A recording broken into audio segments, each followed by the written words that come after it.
Welcome to the only daily podcast focusing on compliance news of the day. Each morning, start your day with a cup of coffee and Tom Fox, the voice of compliance, to hear about 4 of the top compliance, corruption, or leadership stories you will need to start your day. The Daily Compliance News is a production of the Compliance Podcast Network. April 23, 2020, the Cora Suspended Edition. First up, from the Washington Post, an interesting perspective on how the right way to reopen the economy might be. Obviously, the president does not give a flying flip about anyone's life, particularly American lives, and simply wants to start the economy going to enhance his reelection chances. The problem is, of course, prioritizing investors in the stock market over workers, and there needs to be a way for workers to safely go back to work and for workers to have protections. And finally, the government has a role in all of this as well, which is, of course, to provide testing.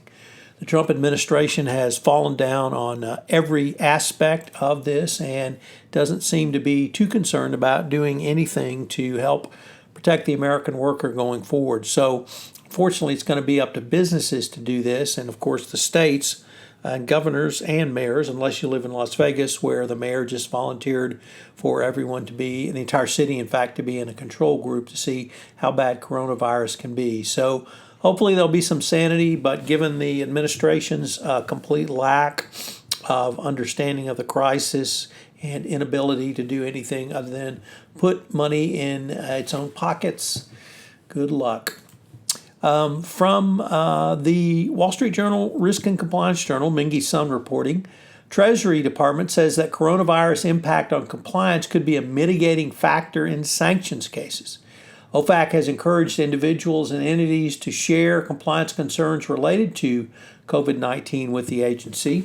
OFAC, of course, only speaks for itself, but it does administer and enforce U.S. trade sanctions and issued a notice earlier this week acknowledging that some companies may need to temporarily reassign sanctions compliance resources if they face technical or personnel challenges due to the pandemic. I have to emphasize this is not the Department of Justice, so this is not an FCPA waiver program. So companies need to continue to be vigorous and diligent in their compliance programs, but the Treasury and OFAC appear to have some sanity around all of this. Our lead story today, of course, is the Boston Red Sox cheating scandal. Fortunately, we now have another baseball team other than the Houston Astros who won a World Series and cheated to do so. The 2018 Boston Red Sox continued the tradition of the Houston Astros, particularly since the person in charge of the Astros sign-stealing scandal, Cora, was their manager. Cora was suspended for 1 full year, although, as Matt Kelly said, if a suspension happens during no baseball, does it count? Apparently for Major League Baseball, yes. But the MLB comes down on the Red Sox.